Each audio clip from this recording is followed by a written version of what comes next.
In 1995, the government came out and declassified a secret program that had been running for around 20 years, for 2 full decades. This program was called the Stargate program, a very evocative name. And the Stargate program took scientists, researchers, and natural psychics, such as very famous natural psychic Ingo Swann, and they worked with guys who were in the military, men and women in the military. And they came up with a set of protocols. In other words, things that you do that would help these military people access anything, anytime, any place. And they called the set of protocols in this process remote viewing. This is one of the most profound experiences I've ever had in my life I'm about to share with you, so bear with me. This is, for me, when it became clear. As I get closer to this pick site, I start feeling odd. I start feeling extremely emotional. And the closer I get, the more the emotion starts to overwhelm me. And what do you feel? What's the emotion? I feel a sense of my mother. I don't know how else to explain it. I feel this intense hybrid of sadness and happiness and beauty and song.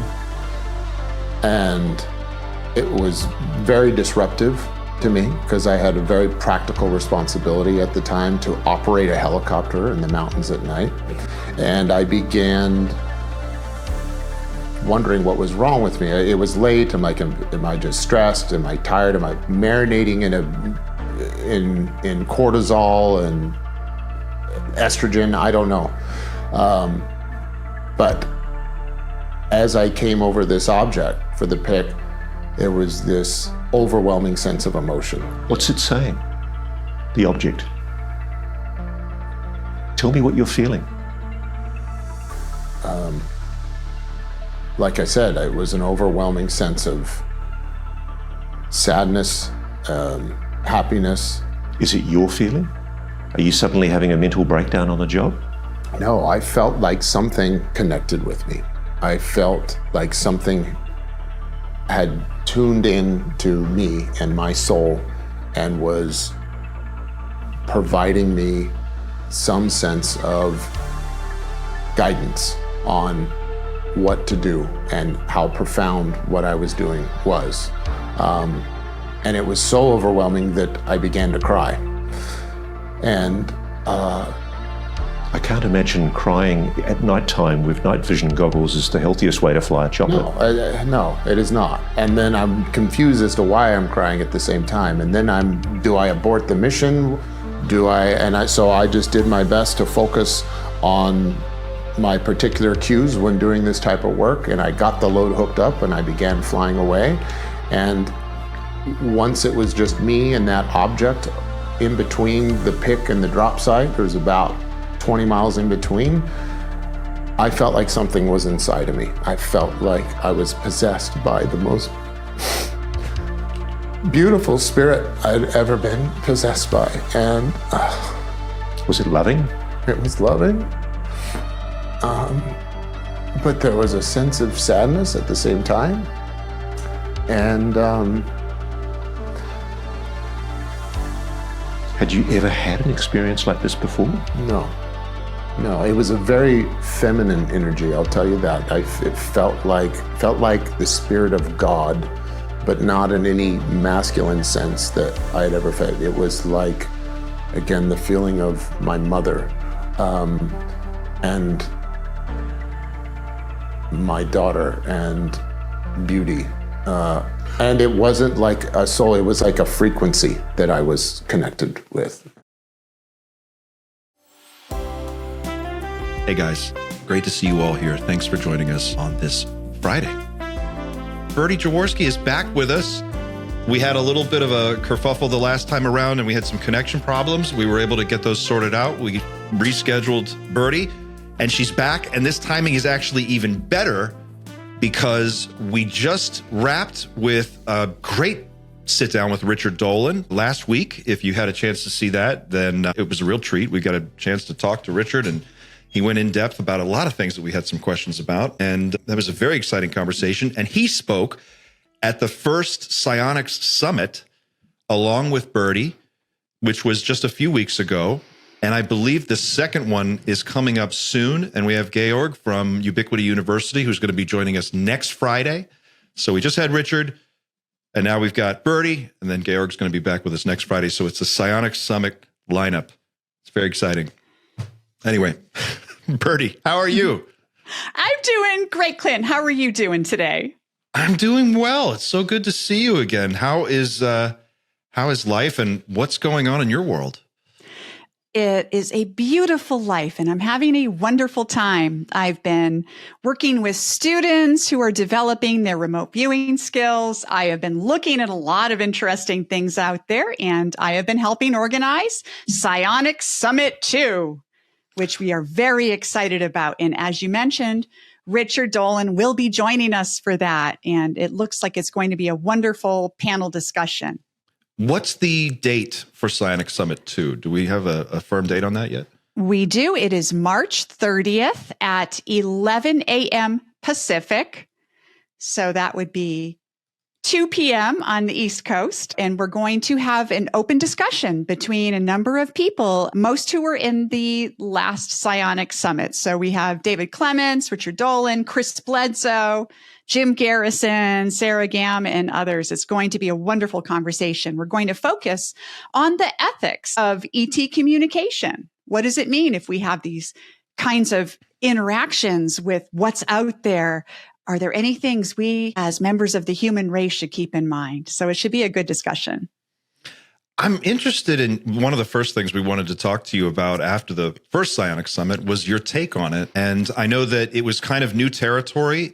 They had a lot of different speakers. It was a short period of time, and I think there was a lot of information to kind of fit into that small window. What was your take on it? It seems like we're really entering a new phase of the conversation around ET contact, and Ubiquity's kind of at the forefront of this. We really are entering a new phase in this whole disclosure efforts, or in awakening efforts, I guess I would rather call it. Since 2017, we've been on this disclosure path with Lou Elizondo coming out, talking about his experiences working as the director of ATIP, the government's UFO investigation program. We've had a number of whistleblowers come out. In the meantime, we've had members of Congress who are working to get this stuff disclosed, getting together a program that will allow whistleblowers to come forward with protection and unveil all of these secrets that have been hiding for multiple decades about crash retrievals, about encounters that people have had, about reverse engineering the crash retrievals, what we might have figured out from studying crash saucers or other equipment. But what's happened over the past couple of years is this new focus on consciousness. And now we have new UAP whistleblower Jake Barber, who has come out and talked about his own crash retrieval efforts. But not only the fact that he has literally seen and touched downed craft, he has communicated with them. And now he is part of a program called Skywatcher, and they are filming their efforts to call down these craft. They call who they are psionics, meaning they're using their intuition and consciousness to reach out and to, bring the ships in or communicate, get a message, send a message, get a message. It's new territory, and it's extremely exciting. So is it that the technology, the hardware itself, like this is what's, I think, a big jump for a lot of people is we were talking, say, maybe 18 months ago about the disclosure amendment, and there was a lot of discussion about hardware and craft and bodies and really tangible stuff. And we were going to potentially get our hands on some of that and be able to make sense of it. But now the conversation has moved into this completely different direction. And I think a lot of people are trying to bridge that gap. Like, how do you go from hardware to psionics? Can you help people understand exactly what that connection is? Absolutely. For since 2017, the focus has been on the hardware. We had the Navy pilots who experienced this Tic Tac that had all these anomalous moves that can't be explained by physics today. But everyone was focused on the craft itself. We've had a lot of discussion around crash retrievals, about different kinds of materials, metamaterials that different scientists in particular labs, such as Gary Nolan at Stanford University, are studying. But the focus has been on the nuts and bolts, as they say in ufology. It hasn't been on who the heck is driving these things? Who the heck created these things? And that is where the conversation is opening up. It's one thing to talk about retrieving a craft that has some dead bodies in it and dissecting those bodies and looking at them. And it's a completely different animal to talk about these beings that created these craft and how they communicate with us or with each other. And in many cases, this is a telepathic or a consciousness based of some sort communication that people who have had training in remote viewing or in different kinds of meditation, such as CE5 protocols, they're able to have this conversation with them. And what also has been described recently by Jake Barber and by others is that some of these craft don't have pilots. The craft are sentient themselves. It is a piece of machinery in some kind of way, but it also holds consciousness itself and is able to communicate. So the conversation is shifting from what are the physical materials and the propulsion methods and how did these things fall out of the sky to what's the driving force behind these things? And are we able to establish a relationship with it? So it's really interesting how this is unfolding. That really is fascinating because it answers a lot of strange questions that have been floating around for a long time. Like you've got Bob Lazar, for example, talks about going inside one of these craft. And he says like, there's nothing in there.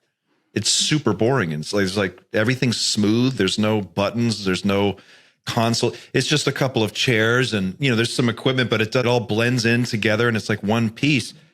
And you're like, how do you interact with a craft like that? And there's been whispers and rumors of stuff like this for years, but to have it kind of confirmed, it's a whole new level. It is, absolutely. It's a completely different level. And what's interesting is that we've had a number of people and groups out there that have been connecting with these craft or with the beings behind the craft over decades. A lot of people who are experiencers or contactees have had very direct relationships with whatever this intelligence is. And I believe that there's many different types of non-human intelligence out there. I don't think it's one particular species or type. I think we've got a number of things going on here on this planet. But what's also interesting is that now we're getting groups that are forming, such as people that are doing meditation, getting together, doing group meditations, such as CE5 or related types of meditations. And they are having real experiences. I'm the organizer for a really big UFO group here in New Mexico. It's actually the biggest UFO group in the whole country. And every first Saturday of the month, we go out to the foothills of the Sandia Mountains here in Albuquerque, and we do one of these meditations. And we have seen things. We have seen orbs or different kinds of things that seem to respond to what we're thinking or what we're putting out there, what we're sending out. And it's been fascinating. And now we've got Jake Barber, his Skywatcher group.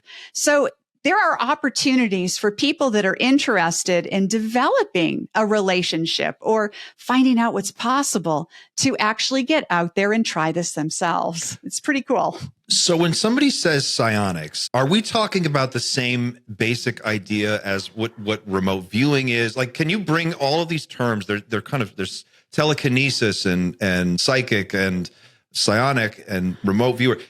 Is this all the same thing, or are these different versions of the same thing? Yeah, it's essentially on a continuum. We are highly intuitive, consciousness-based beings. Every single one of us has moments throughout our day or throughout our lives where we just simply know something that we shouldn't know. We think about a family member that we haven't talked to in a long time, and then they call you 10 minutes later. Or you think about your grandmother, and you just get the sense that something has happened, and you find out that she passed on the moment you thought about her. Or you're walking down the street and you feel that someone's staring at you, and then boom, you turn around and they are looking at you. So we are very psychic, intuitive, creative beings. And all of these things, whether you want to call it psychic ability, whether you want to call it remote viewing, psionics, it all springs from the same fountain inside of us. It's this natural ability that we have.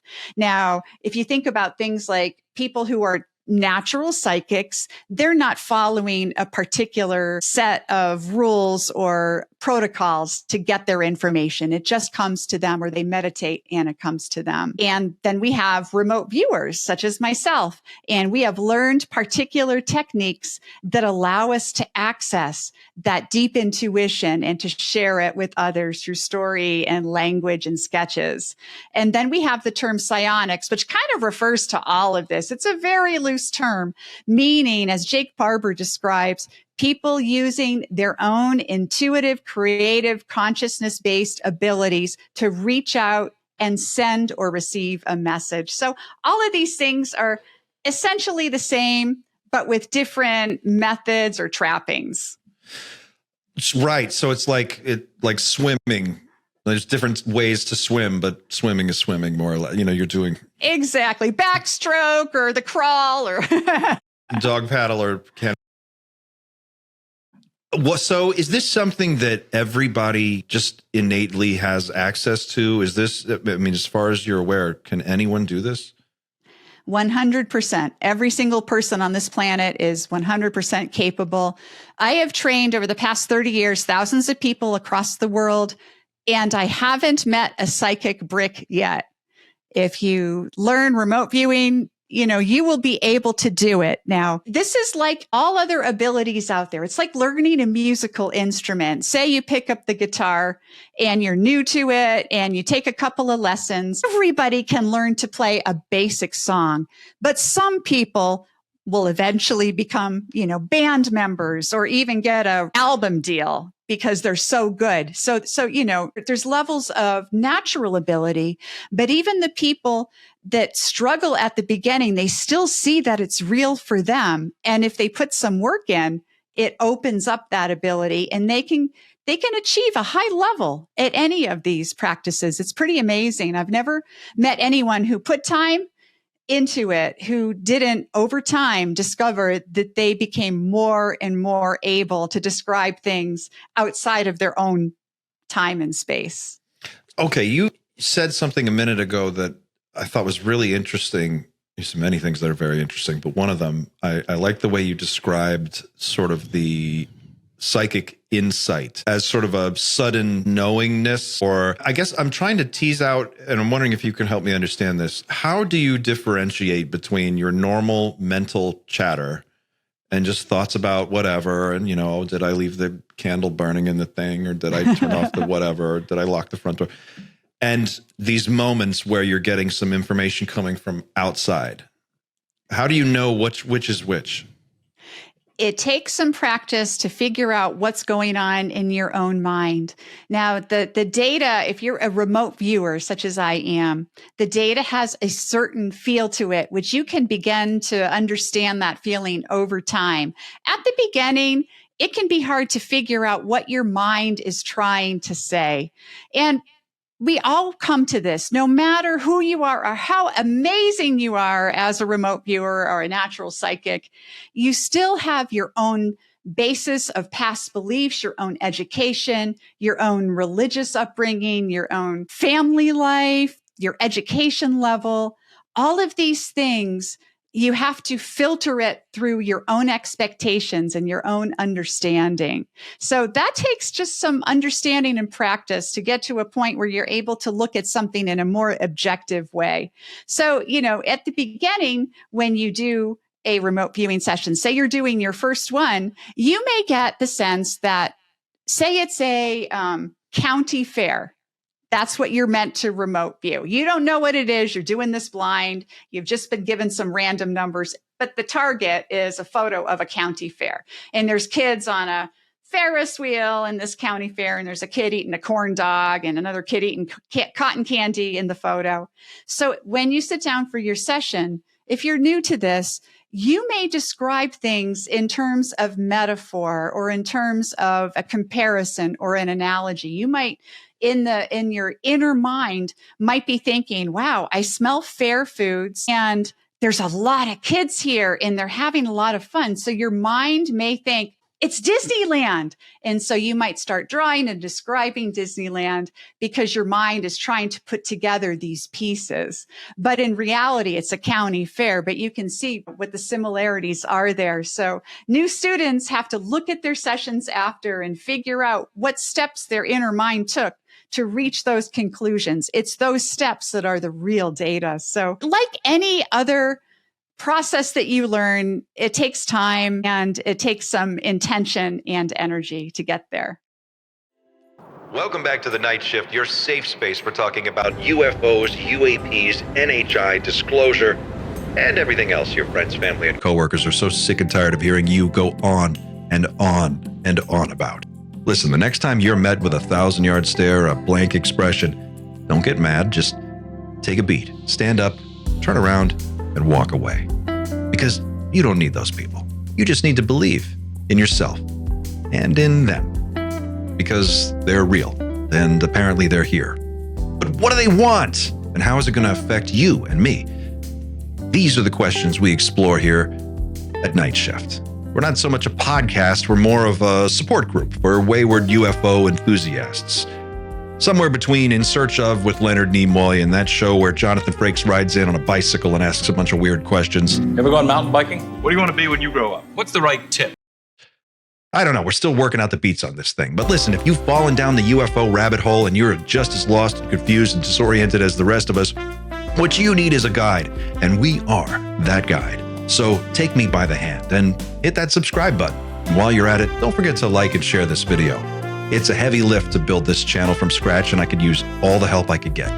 Thanks in advance for being a part of Team Night Shift and the most exciting conversation happening anywhere on planet Earth.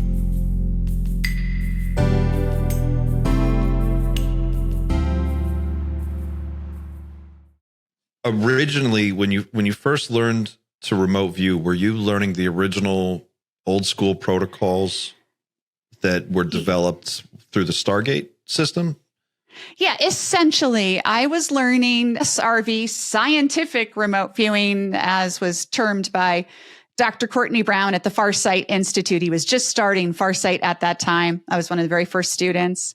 And SRV at that time was essentially the military method, CRV, controlled remote viewing, with a couple of little differences. But it's a derivative of the military method. And since then, though, I've developed a completely outside the box way of doing this that I call transdimensional mapping that allows you to use all different kinds of art supplies, large scale paper, and allows you to develop this really cool narrative. So at the end of your session, you can tell a story about the experience you just had. It's super fun. Can you, for people who are new to this idea of remote viewing, can you explain what's different about, I mean, obviously your method is different and takes it in a different direction, but what was the original idea behind the protocols, the way they were developed? And then where did you decide to break off and try doing something different? How did that evolve? Yeah, so the original program, for those new to the idea of remote viewing, in 1995, the government came out and declassified a secret program that had been running for around 20 years, for 2 full decades. They spent $20 million of taxpayer money on this. And at that time, that was a lot of money. It'd be a lot more money today, right? But this program was called the Stargate program, a very evocative name. And the Stargate program took scientists, researchers, and natural psychics, such as very famous natural psychic Ingo Swann, and they worked with guys who were in the military, men and women in the military, and they came up with a set of protocols. In other words, things that you do that would help these military people access anything, anytime, any place. And they called the set of protocols in this process remote viewing. Now, the reason they came up with with these protocols was because they discovered that, we have these two hemispheres in our mind, a left brain and a right brain. We are, animals that have two halves of a brain. And the left brain that we all have and we all use is very controlling. It's manipulative. It wants to make conclusions. This is just from established scientific research. It likes to be in control. Whereas the right side of our brain is extremely fluid, creative, intuitive. It looks for patterns and it likes the ambiguity, and it's able to access that intuitive, creative side of us. So these protocols were developed to keep that noisy left brain busy, that part of your brain that wants to know what something is, so that your right brain can let loose with the information. So the original remote viewing protocols would have you do a number of techniques. You'd first start with a little doodle, and the little doodle would tell you something about what is there. Like if I asked everybody out in the audience right now, hey, in that fast, like in a split second, I would like for you to draw something representing water. Boom, that fast. I don't have to look at your papers. Everyone's drawn a wavy line, right? If I asked you to draw a mountain that fast, again, everyone's drawn, a mountain shaped thing. It may be rounded at the top or it may have a peak at the top, but everyone's drawn something that looks like that. And so we have this natural, intuitive understanding of the world around us. So you start a session by doing one of these quick doodles, and they're called ideograms. And the original protocols would then move on from there, where you'd start describing low-level sensory descriptive data, such as the first colors that come to mind, or temperatures, tastes, smells, things like that. Sensory data, how tall or short something is, how hot or cold something is. And then you would move on to sketching, and the protocols then develop as you go. So that's the original controlled remote viewing method in a very short nutshell. And you can find lots of examples online. There are many, many talented remote viewers out there who use these original military protocols. But back in the day, I've been doing this since it was declassified. So for 30 years, which is a long time. And so 30 years ago, I started by learning this military derivative set of protocols. And after a while, I decided that I didn't like some of the things about the protocols. I felt that it was too restrictive and too militaristic. The language that they use the word target, which I will use that today as we talk, because everybody knows what that means. That's the thing you're supposed to remote view. But the word target implies hitting or missing something, vectoring in on the very center. And I felt that was psychologically defeating. So at first, about 26 years ago, I started changing the language. But after time, I decided that what we needed to do was to start looking at relationships between the pieces of data that you get in a session, so that you can start building the story, the real story of what's happening, so you could truly know what's going on. And I call that mapping. So that's what I do today. So when you use this technique, how long is a session? How do you get it? Do you have to do anything to get into the zone, as it were? Or like, how does a typical session go? I think for most people who are fairly new to it or doing it for a few years, they like to do a cool down first. So a meditation, maybe some breath work. It's very individual for each person, what makes them feel like they're dropping everything going around in their world, so that they're not thinking about work or the fight they just had with their partner. And some people listen to binaural music, binaural meaning different frequencies go in each ear. You have to listen with earbuds or headphones for this binaural music. There's lots of examples. And the Monroe Institute has some amazing examples that you can get their app and listen and put yourself in a particular brainwave state. So that is how people start a session. And a session kind of depends. It can, for me, most of my sessions go for at least an hour, oftentimes 2 hours. And sometimes I'll split up a session. I'll do the first part on one day and spend an hour or two. And then the next day I'll go back to it. And I think the longest session I ever did was about 60 hours. And it took me, a few weeks to complete. But that was a very complicated question that someone had given me to look at. 60 hours. Yeah. I've done over 10,000 sessions. So, you know. So you can do, so a session can be, so a session would be like one topic of a session's inquiry. one talk. Right. Yeah. So maybe somebody wants you to look at the Taj Mahal and they've got a photo of the Taj Mahal somewhere. Right. Or maybe it's an event like the JFK assassination.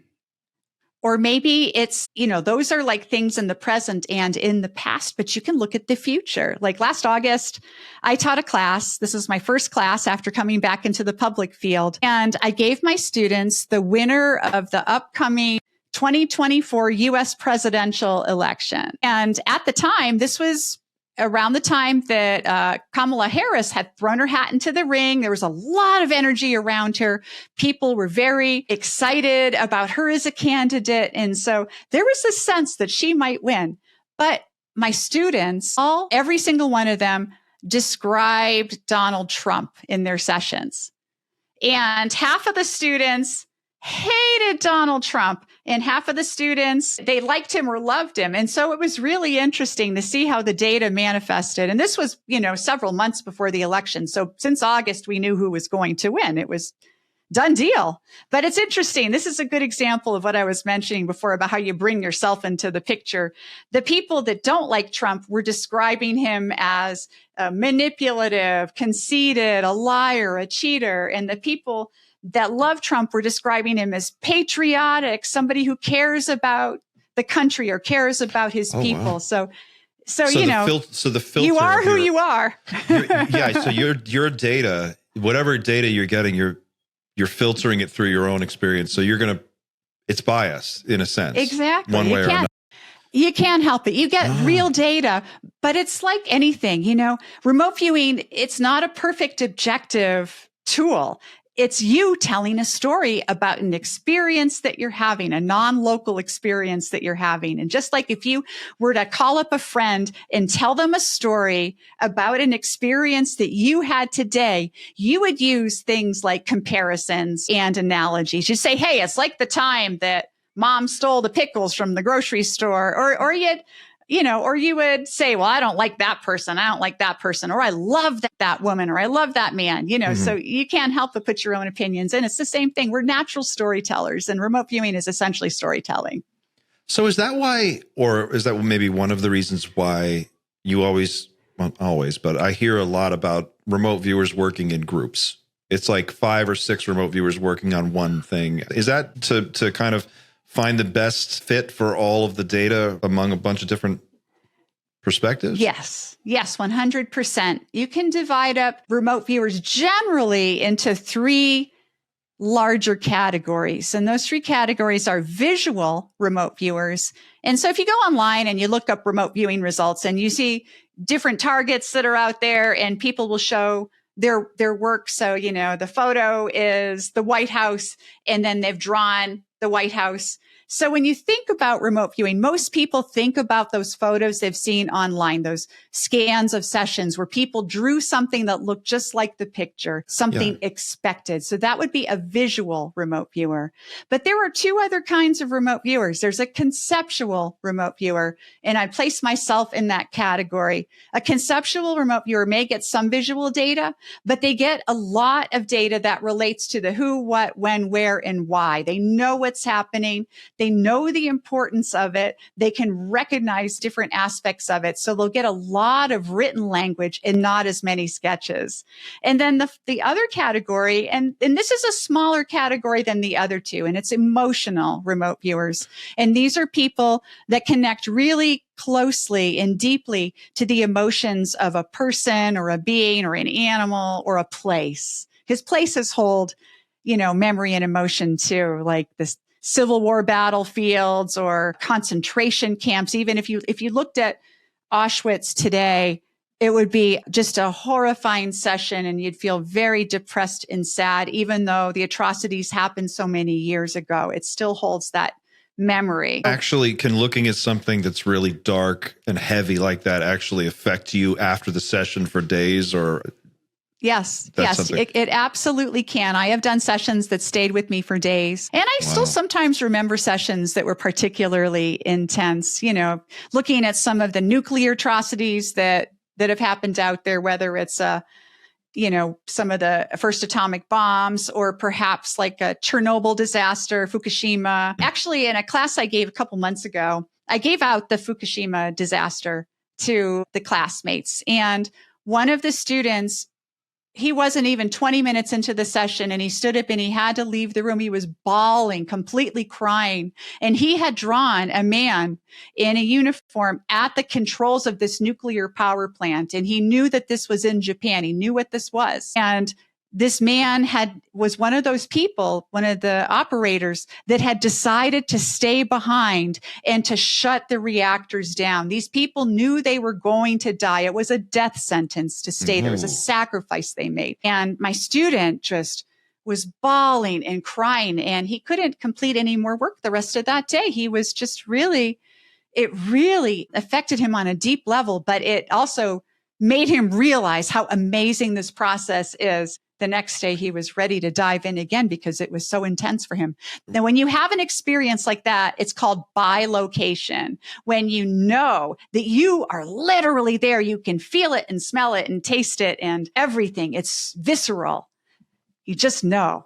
So he had an incredible experience. He was one of the more empath type remote viewers. Yeah, I would call him I'd actually call him a conceptual remote viewer with a little bit of visual acuity.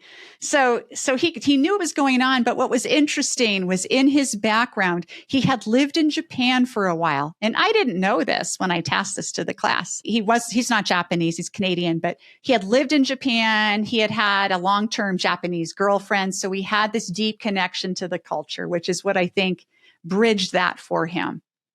That's really interesting. I have on my desk here, this is a book that I haven't started yet, but I can't wait to start it. This is The Reality of ESP by Russell Targ. Russell Targ. And Russell Targ was one of the original researchers who developed those protocols. And as you were just talking about the drawings, this is a picture that Ingo Swann drew, which is kind of hard to show, but he's drawing the rings of Saturn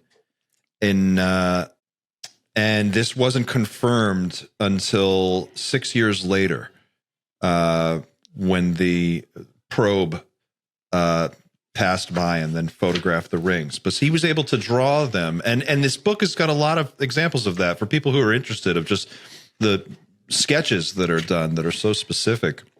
And you can see a lot of really interesting examples of it said in the beginning of the book, in the intro, I got that far, that they would often have the best luck with people who had never tried it before, that were just totally new to this. And they would just sit down and do it, like on their first try. That there's this whole idea of beginner's luck that a lot of people talk about in remote viewing. But I have a different take on beginner's luck, because this is what people have reported happening. So you take a first class in remote viewing with the trainer of your choice, right? Military, ex-military trainer, one of their students, or somebody who's way outside the box like me. And you have this incredible set of experiences. And then you go home and you start to practice. And people sometimes feel that their ability takes a nosedive after they leave the class, after they leave the training experience. I don't believe that the ability takes a nosedive. I think what is happening is some psychological conditioning. Because my whole philosophy behind this is you get what you get. I believe that all data is relevant, that you're never actually wrong per se. It's a question of interpretation. Your mind is giving you, like I explained before, like metaphors or comparisons, storylines, and you have to deconstruct what those things mean. That's a big part of the system I use, is looking at your session afterward and figuring out, why did I get this piece of information? And you can always figure out a reason why. But for most people, if they don't create a sketch that looks like the photo, they feel like they failed in some way. And the more that you tell yourself that you were wrong, the more you start shutting down that natural ability, because our subconscious minds are kind of like a little 2-year-old toddler. The more you tell it, bad, bad, bad, wrong, don't do it this way. You didn't do a great job here. You messed this up. It's like a little kid. If you keep telling somebody that they're horrible, they're going to start believing it. So I think that that's what's really going on when people feel, well, there's this beginner's luck and then it may drop off. I really think it's self-conditioning that's happening. I feel like a lot of people have been just convinced for most of their lives that, especially just regular folks, that you're told this can't be real, that there's no such thing as psychic abilities or telepathy. And we're kind of told that. And then we find out later, oh, wait, well, it kind of is real. And they spent a lot of money on it. And there are people that do it. And there's a weird kind of, I don't know, it's just weird to square that circle for people. And I wonder how much that kind of holds people back. I need to interrupt here because I was literally in my head as you were saying that. I was thinking, if anybody asked me if I believe in remote viewing and ESP, I would say 100% yes. I absolutely believe in it. There's an overwhelming amount of evidence to support the claims made. But then whenever I enter a conversation like this, it's like my mind is on the back foot, and it's like I'm trying to pick apart in a really unnecessary way all of the arguments. So like I'm thinking of like questions that just really get down into the nitty-gritty detail and really kind of sidetrack from the overall truth of what people are trying to say with all of this. And that's what I'm thinking. Like it feels like mental conditioning. Like I know I shouldn't believe in this, and yet I do, but there's still a very large part of me that's like, no, resist. That's how I feel too. That's a great way to put it. It's like, it is mental conditioning in a way, right? You're kind of like, I keep looking for the definitive moment where like I can go, that's what was the thing about UFOs, right? This was the thing. It's like, I want to see the UFO in a warehouse. I want them to go in there with a camera crew and like show it to me so I can go there. Now I know for sure. But this is so personal and remote viewing and it's such I feel like I wouldn't trust my own brain. I feel like I'd be doing it, and I've meditated and Xander, I know you meditate and have various different things that you've tried. My issue is always deciding like what's my own internal monologue and what's coming from outside. Sometimes that's really difficult to do, and I think it's easy to talk yourself out of it. You know, if you're getting an insight. It absolutely is. It's absolutely easy to talk yourself out of it, or to, tell yourself that you aren't doing a good job or that you're no good at this. That self-talk, like everything in life, whether, it's like an Olympic athlete. If you're an Olympic athlete, what do you do as an Olympic athlete during your training? You do all these visualization exercises. This is like typical with high-level athletes where they imagine themselves jumping over the high bar or being the fastest person across the finish line in the 100 meters, whatever the particular event is. And they will do this over and over in their minds. But sometimes people in professional sports or in the Olympics, they will start thinking, I can't do it. I can't do it. This person's better. That person's better. And then that reduces their ability. It's like this with everything in life. We've all experienced this just in school. There's always kids smarter than us, right?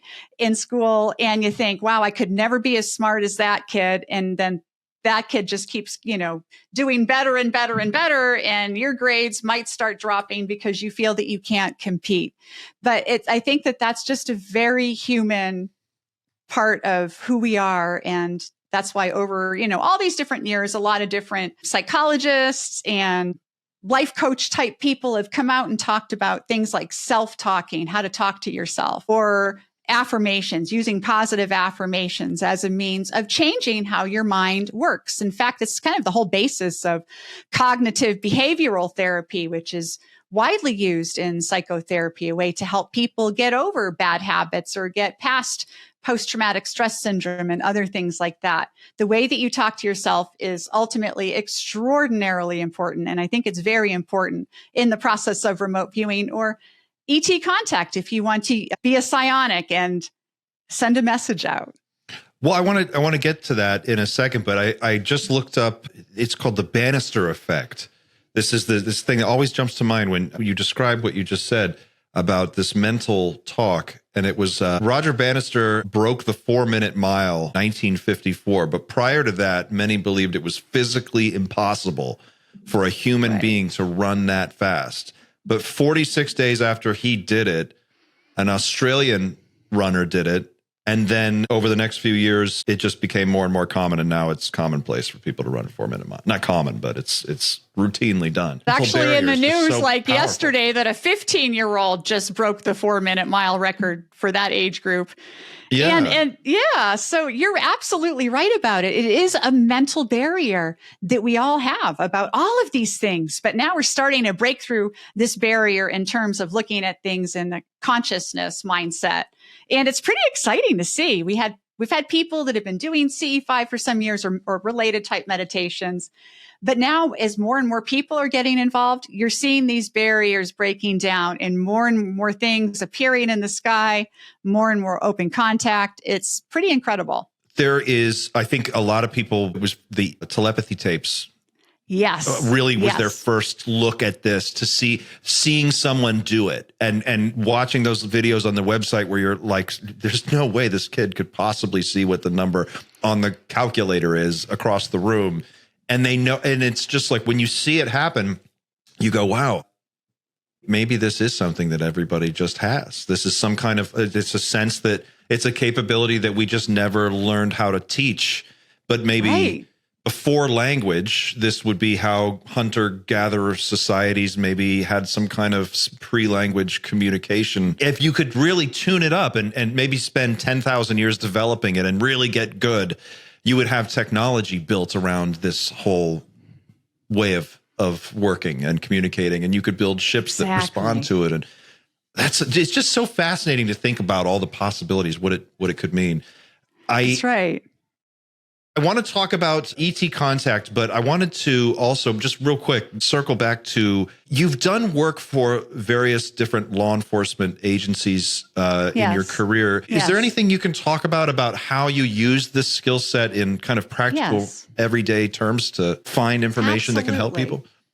Yeah, right now my group is working with a couple of different law enforcement agencies on 2 missing persons cases. And the way that we do this is pretty interesting. Now, I've done this for years. I did this, 25 years ago, been very successful helping to locate missing persons who usually have passed on by the point, that I get called in.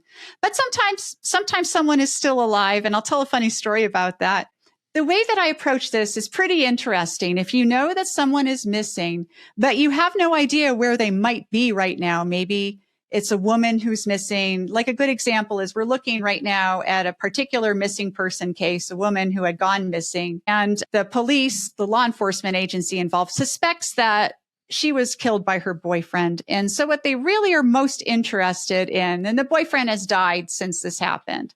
And so they're looking to find her remains, her body, to be able to put this case to rest and to give the family some peace. So when you have a missing person, the way I work this as a remote viewer is I would give some of the remote viewers a task such as, what is the northernmost easily identifiable landmark? What is the most easily identifiable landmark to the north? And have them describe that. Give somebody else the most easily describable landmark to the east. And so you do it for all the cardinal directions, and that can set you up a perimeter. And then you look on Google Maps or look at the area, and then you can start vectoring in, and then you change your tasks as you go until you can pinpoint exactly where the remains might be. Sometimes in the wilderness, remains are scattered around. So you have to kind of work with the data as it comes. But I've also worked on cases where, and this wasn't for law enforcement, but this is a pretty funny case. It was for a roller coaster developer. And they developed a lot of the big, huge, fancy roller coasters you see at like Universal Studios, Disneyland, things like that. And one of their partners had absconded with something like $20 million. It was a huge amount of money. And they had no luck with the police. They had no luck anywhere with private investigators. And out of desperation, they called me. I'm your last resort, people. So they called me, and I had my people work on this, and I worked on this. And I figured out now, the roller coaster developer lived on the East Coast, and he had another associate on the West Coast. But I discovered in looking at the sessions that everybody was drawing or describing the Sydney Opera House in Australia. It was so obvious just from the language, from the conceptual viewers, the sketches, from the visual viewers. And so I knew that this guy was in Australia, and we looked closer and closer, and I got maps out and figured about where in Sydney he might be, presented it to my client, and he flew me out with him to Australia, to Sydney, to find this guy. And I was able to march him right into the location he was, and we found him just sitting right there. And the guy really freaked out. And what was really interesting was this guy, it came up in a lot of the sessions that he had a particular physical ailment. He had something wrong with one of his internal organs. It was a very serious issue, but my client didn't know that this was the case. And so when we saw him there, and I said, yeah, and you've got a problem with your kidneys too. Wow. And the guy about fell over. So oh my God. they worked on a deal. So that was pretty fun. That's crazy. So that is so brilliant. So you take different, for the location thing, you take different remote viewers and you have them identify different landmarks. Exactly. That's genius. And then you just correlate that on a map and you're like, oh, the old church, the hill with the house on it. If you put in the task the most easily identifiable, you're going to get something everybody can figure out. Yeah, you might get an old church or a cemetery site or a old well or a mine, depending on where you are. Wow. Yeah. That is so clever. It's brilliant. Thank you. So you're leaning into this really slippery, sort of difficult to wrap your hands around talent that people have, this ability, but you're applying a structure to it that gives you some kind of usable data that you come away with something you can actually work with and go to the location and find the guy or go to the place. Exactly. Wow. You have to have the mindset. I think no matter what you're doing in remote viewing, you have to have the mindset that you are a detective. Now, when I was a little kid, I wanted to be Sherlock Holmes or something like that. I loved mystery stories and I wanted to be a private detective. And so that's how I approach all of this work. I approach every session like I'm looking for all of these little clues that I can put together and figure out the narrative. So doing this kind of work is extraordinarily rewarding and it's fun. It's fun. You get to be a detective every single time. You're looking for clues. You're trying to put those clues together. And the more you think about the relationship between the clues that you gather, it can tell you a lot about what's there. Wow. So is there like a ranking system or is there like a skill scale, like a black belt in jiu-jitsu or, you know what I mean? Like where do you fall on the remote viewing talent spectrum? Like, is there a way to like rank ability? Does that make sense? Yeah, that's a really good question. And I think that it's a question that's difficult to answer because there certainly are some people who absolutely excel at drawing exactly what is there. Like the famous military remote viewer, Joe McMoneagle, considered the best of the best. Ingo Swann, natural psychic who helped develop the protocols. McMoneagle straight up just recently on Jesse Michaels' podcast was talking about buildings on Mars. He's like, there's buildings, you can see he has pictures from the Jet Propulsion Laboratory that he's showing them. He's like, yep, there's the building, there's this. And anyway, sorry, I interrupted. But no, you're good. So there are some people that, they get a blue ribbon because they have this body of work behind them. Now, I've been in this for 30 years. And so, and I do 2 sessions a day. One, when I first get up around, I'm an early bird. I get up at like 2 a.m. and I do my first session right after that. Get some coffee, sit down, do my work. I go to bed really early. So, it's the old lady in me. What can I say? and then I do one later in the day. And so, 2 sessions every single day over 30 years, it really adds up. And some days I do more than 2. So, and because I've done a lot, I would say that I'm pretty good, but I don't know where I would rank on a scale.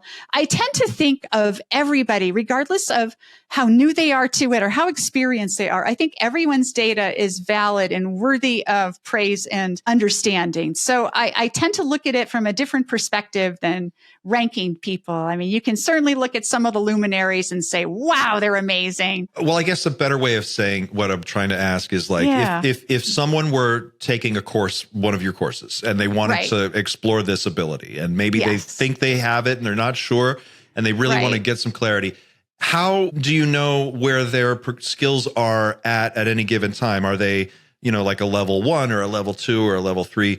Or is it more holistic than that? And it's just you kind of follow them on and they learn at their own pace and eventually they just start to get it? How does this process work when you're teaching someone?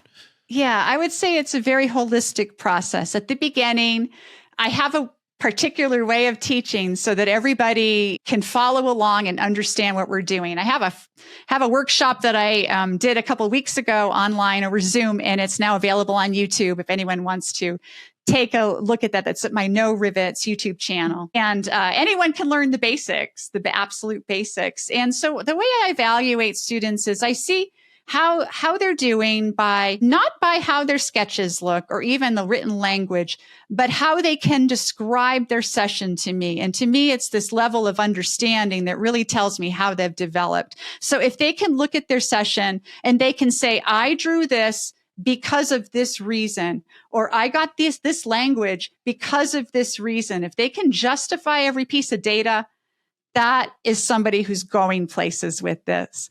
And for the rest of it, it just takes a lot of practice. I kind of estimate it takes, I would say, a minimum of 300 solid 1 hour remote viewing sessions before you really start to make huge leaps in understanding and in development. So if you do a session a day in a year, you'll start getting somewhere. That doesn't you'll sound have too bad. amazing. Well, hey, if you were going to learn how to play guitar in a year, everyday practice, you get somewhere, right? Yeah, sure. Go to the gym for an hour a day, whatever it is you're going to do. Exactly. Sure. That actually doesn't sound that insurmountable. I think it's just a discipline thing, right?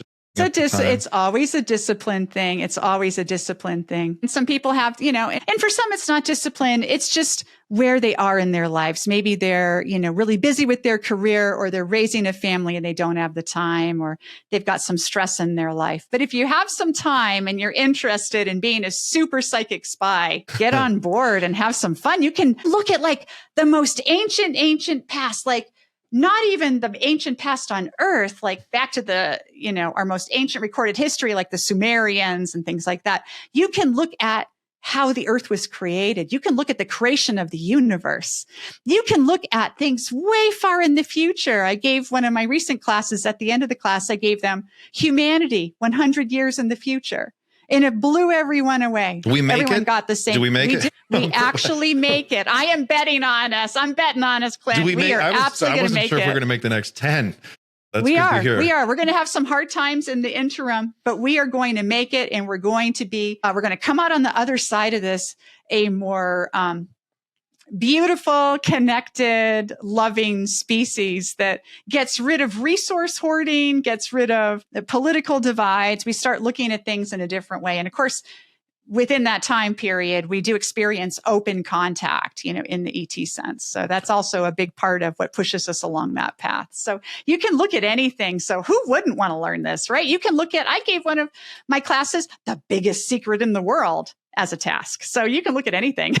So tell me this then, if you're teaching people, when you teach kids, you teach a course for children, and you have one coming up, yes?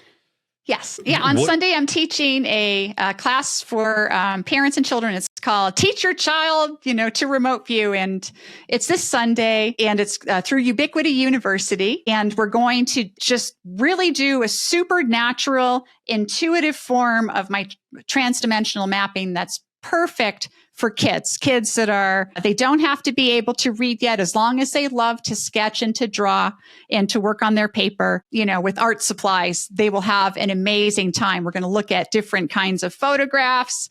We're going to look at having a little bit of communication with some pets, perhaps, or maybe a whale or a dolphin or a tiger or some kind of interesting animal. It's going to be really fun and open. What's cool about kids is that they completely do not have the built-in cultural and religious filters that we have. We grow up thinking that these things are not real, or we're told this, or it's beaten to our heads, however we come into the world.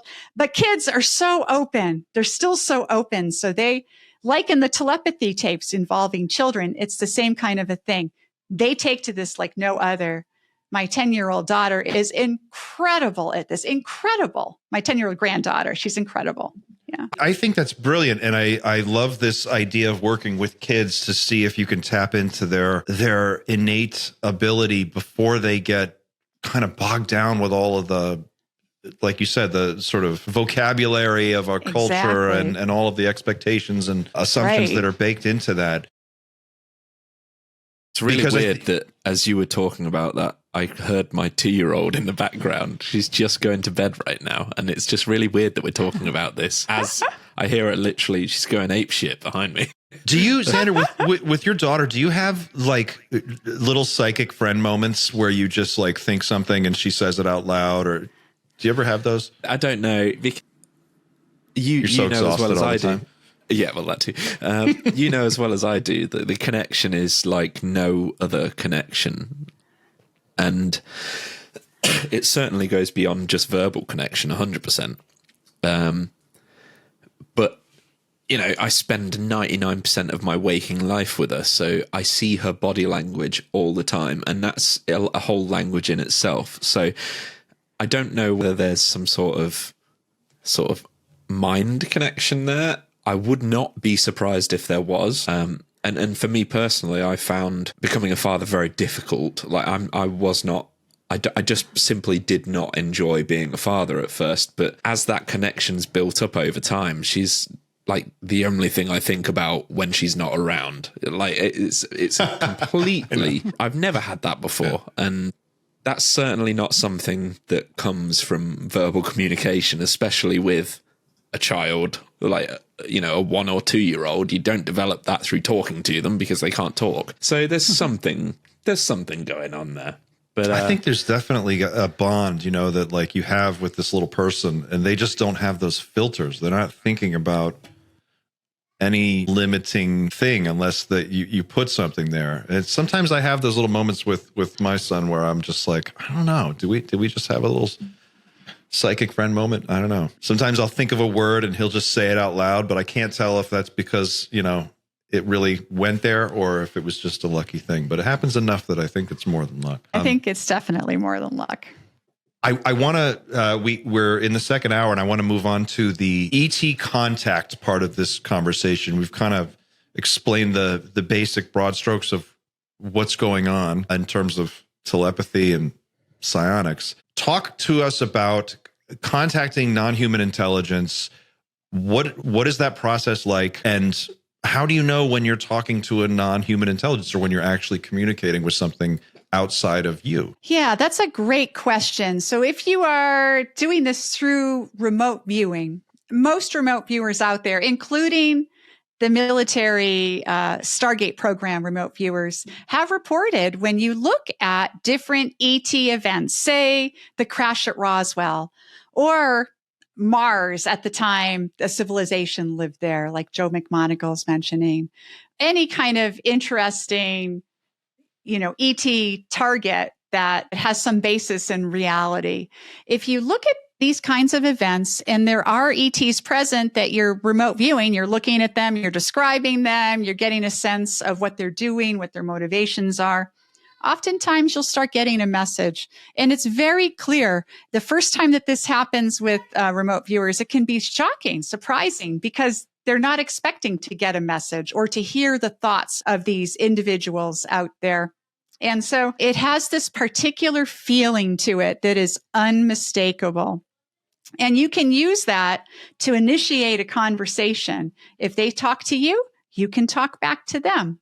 Now, sometimes they might say, hey, leave me alone. I'm not interested in talking with you. And in that case, you can always say, well, okay, I will leave you alone, and you can move on and start describing something else. But oftentimes they can be pretty chatty. And what's interesting is that the messages that you might get from these individuals, it's very non-human. That's one thing that I think in the whole field of ufology is very important to think about.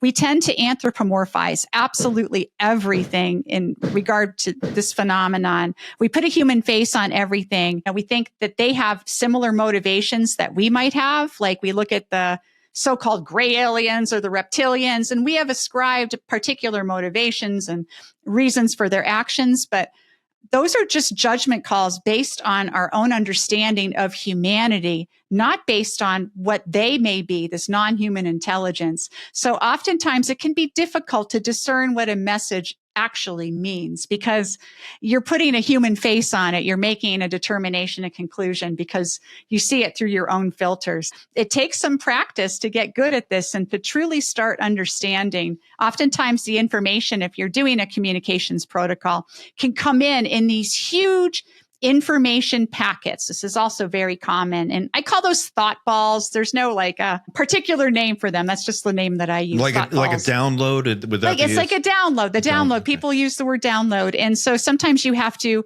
that download will just be sitting there in your mind and you have to pull it apart, like unraveling, a scarf that's been knit or peeling the layers off of an onion. You have to try to understand it little by little. A lot of times, though, people who do have some kind of ET communication, they do put too much of a human face on it. And so, you have people that make predictions. Right. Some of the channelers, Bashar and others, they'll make their predictions. And if they are truly having some kind of real contact, I think they're anthropomorphizing too much and not truly getting the real alien message and experience, which truly feels non-human. If you're doing it right, it feels strange. I'm glad you mentioned Bashar and predictions, because this is, I think, where a lot of people get confused or maybe just start to ask a lot of questions. Because you see, for people who don't know, Bashar is a channeler. Bashar is the entity, right? And the channeler is Daryl Anka. Anka, yeah.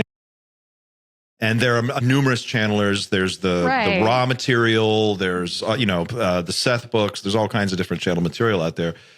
And of course, we have Chris Bledsoe, who has most recently been making very, very specific predictions. Yes. Which is a kind of a bold thing to do, considering how few of them ever really happen. But he's doing it. And I think people wonder, like, how do you know? How do you know when you're channeling or when you're just, it's your internal monologue just running along and doing its thing and you're just saying it out loud? You say it feels alien or it feels non-human when you connect with a non-human intelligence. And then if you're trying to communicate with it, whatever information you're getting back, if I'm understanding you right, before we even grok it, we have to translate it into our own human terms.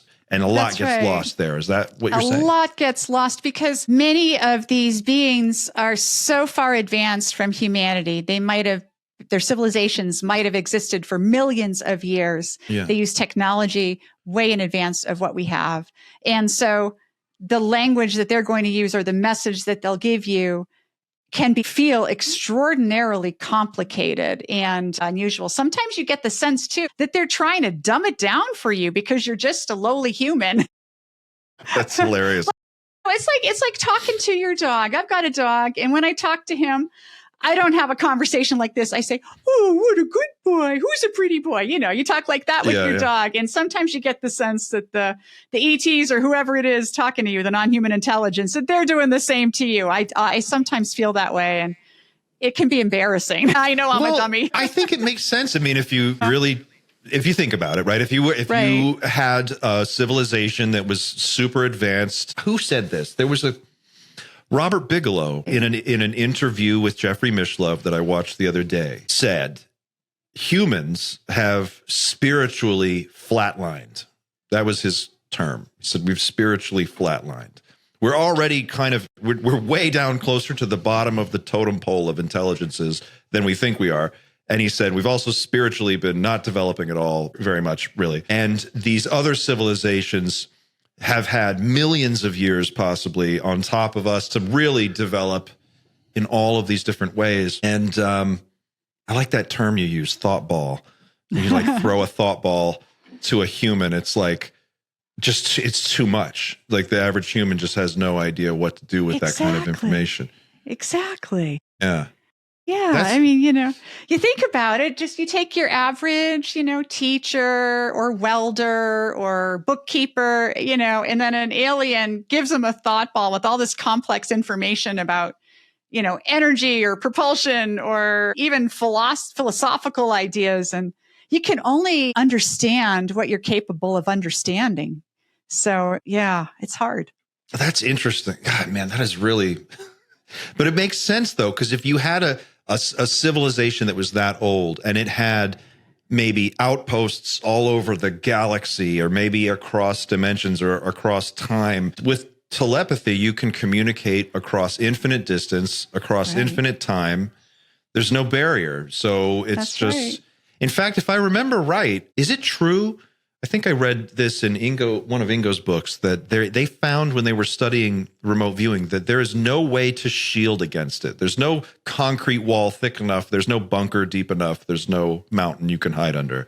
It's impossible. That's exactly right. That's exactly right. And what's interesting is sometimes you may come up against, like if you're looking at a non-human intelligence, sometimes you may come up with the idea that they're trying to block you from seeing what they're doing. You'll get the sense that there's a block in place, but that's always a mental psychological construct. They're telling you, they're sending you a telepathic message. Oh, we're blocking you. We're blocking you.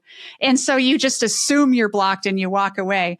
But you can do these visualization techniques where on your paper, you draw a door and say, okay, I'm going through the block. I'm going through the door. And I've done that in some of my sessions that I've posted online when I felt blocked. I'm like, okay, I can get past this block. And yeah, you're right. There's nothing that's secret, funny. Literally nothing. It reminds me of, I was playing with my son the other day and we were playing The Floor is Lava, but he can have magic shoes. Apparently, this is a rule that he invented. He has magic shoes, so he can walk on the lava from time to time when he needs to. I cannot. So my feet melted off and I have 2 potatoes for feet. That's what he gave me. So, but it's interesting that it's the thought space, it's the mental space. So it is in a sense kind of like sorcery or it's not magic, Right. It's real, but it's like you have to visualize and you have to use this mental tool kit. I can see that. That's interesting. So you have successfully communicated with non-human intelligences. Yes. What can you tell us? Like, what have you been able to learn? Yeah, That's the one thing most people want to know is like, well, what do they have? What is going on? Like, what can you tell us anything? Yeah, there's all kinds of different non-human intelligences that have interacted with humanity in different time periods or on this planet, multiple ones interacting with us right now. I mean, people describe all different kinds. So one message doesn't fit all. They all have their own motivations and ideas and desires and interests in what we're doing. So one of the types of non-human intelligence that I have had a connection with fairly recently over the past few months is the so-called New Jersey drones. Since November, people have been reporting, and it's still happening today, seeing strange drone-like lights in the sky and these craft that are flying around, some of them the size of an SUV or a small home. And these are still mysterious. Nobody knows what they are. There's been a lot of controversy about the drones, but they're still being reported today. And I did a number of sessions on these drones, and I did have communication with them. And what was kind of interesting, these were extraordinarily non-human. These weren't your typical like gray aliens or Pleiadians or what have you. These were a tiny intelligence, like so tiny that they exist on the quantum level, perhaps, or even a level beneath the quantum level, whatever that may be. And they're manifesting, they're creating through consciousness. They're mimicking the things that they see in the sky. So they're kind of tricksters, but they're highly interested in humanity and in the earth in general. They see humanity. This is kind of like the conversation I had with them. They see humanity not as like a bunch of individuals or even as a group. They see us as being literally part of this planet. We rise from the planet. We are no different than a tree, a maple tree, or a babbling brook or an ant pile. We are just part of this planet, but they see that we are doing things to this planet that are destructive in many different kinds of ways. And they see that we are, resource hoarding, that there is a strata where some of us have a lot more than others. That's the 1%, 99% sort of an idea. They've also expressed that they've been keeping an eye out on the sun. I could see it in this kind of a thought ball I got from them that half of what they're doing is collecting data on us. The other half is like monitoring what's going on with the sun. Now we're in this period of a solar maximum right now. So maybe they're looking at that. Maybe they're worried about a solar flare, a micronova, who knows? But they seem to be interested in that. But one thing they're also really, really interested in, and I think that this is because in some way, it's like them in a way, because I got the sense that they felt to me a little bit like an artificial intelligence, but an extraordinarily highly sophisticated one that was non-human, but they were sentient. So it's a real, a general artificial intelligence, one that's real and sentient and thinking and can manipulate things, works in a collective. It's some kind of a thing like that, these drones. But they were concerned about our approach to artificial intelligence and what we're doing and how we're giving up so much of our lives to technology, which we are. So that's one of the messages that I've gotten recently. It's pretty interesting. And they seemed more interested in telling me things than in me telling them things. It seemed like they could already see everything in my head. They already knew everything that I've ever experienced or thought, because that was the other part of the message, was that they experience time very differently than we do. We experience time in these little discrete moments, this moment, then the next minute and the next minute. But their moments are huge, and in our terms might be years or lifetimes or eons even, and they can see the entirety all at once. And so they look at us so differently than we're able to look at them. That is so fascinating. That sounds like it sounds like AI. It sounds like some kind of, what is it? Sam Harris gave a TED talk years ago, and he was talking about AGI, and he said something like, for every 7 days that a computer system has to work, it can do 30,000 years of human work. So 7 days is the equivalent of, more or less, at the time he gave the speech, it was like 30,000 years of time. So if you could run at those speeds, if you could transfer your consciousness into a computer and run at that speed, in a week you could live 30,000 years. And if we are in some kind of simulation, as some people have suggested, it's possible, maybe, that's why thoughts can transcend. They can communicate across the medium, and maybe there's some kind of AI monitoring all of this. It's so hard to know and understand what it could all mean, but I feel like AI, our own rapid development of AI, has got to have something to do with it. I think it absolutely does. I think it absolutely does. And in fact, in the most recent drone session I did, which was on, I just posted a couple of days ago on the drones. Where are they during the day? So somebody gave that to me to look at because, people see them at night, but where do these things go during the day? Are they hiding or what? And so they're still there during the day. They're just kind of invisible. They're able to reflect, or like a mirror in a way. So maybe it's some kind of cloaking device that it kind of sounds reflection. Like you made me think of the way they look like a more or less conventional style aircraft when people can see them. Like there's a blinking light, and we're used to seeing blinking lights, but it's not like navigation lights on a real plane. It doesn't make sense. Sometimes you'll see things that look appropriate, but they're used in the wrong way. And I wonder if that's like a fishing lure. Like we would make a fishing lure that looks like a piece of bait, but it's actually just silicone or whatever, and they throw it in the water, and fish look at it and they, that looks like a fish, but it's not. Or some kind of a decoy. Like disguise. A duck decoy or a duck blind, that the hunters go in so that they can watch you, but you don't know what's really going on behind. Yeah. Right. Or as my son would probably say, it's like when the Teenage Mutant Ninja Turtles put on their trench coats to go see a movie or go. Perfect. It's a disguise. Exactly. But it's not perfect, so it looks weird to us because we look at it and go, that's not exactly right. It's that uncanny valley effect. Wow. Yeah. So do you get the sense when you've done these sessions and you've looked at this, do you get the sense that there is some kind of an event, or is there some kind of endpoint, or is there something that we're going to see happen? We've got Chris Bledsoe saying he's got a prediction for next year. He's saying there's something going to happen. What do you see? Yeah, I think that we are headed towards something real that's going to happen. Now, I don't have a particular date in mind or even a particular event, but I'm just looking, if you look at all the evidence, it's pretty convincing. So our modern disclosure movement started in 2017. right? With the New York Times article coming out talking about the Navy Tic Tacs, the videos were released. Lou Elizondo came out. He was joined by Chris Mellon talking about his work as Assistant Secretary of Defense. And then we had, a number of other people that started the ball rolling. And then we had Congress get involved. But it's interesting that all of a sudden in 2017, there has been this slow rollout, and it seems to be highly orchestrated. I believe it is. I think that this is a legitimate operation, a benevolent one, mind you. I don't think that it's like a negative, like a PSYOP or like a Project Bluebeam. I don't think it's anything like that. I think that this is a legitimate, benevolent operation to get the public on board, to understanding that this is a real phenomenon. And now we're moving from, yes, there's things in the sky.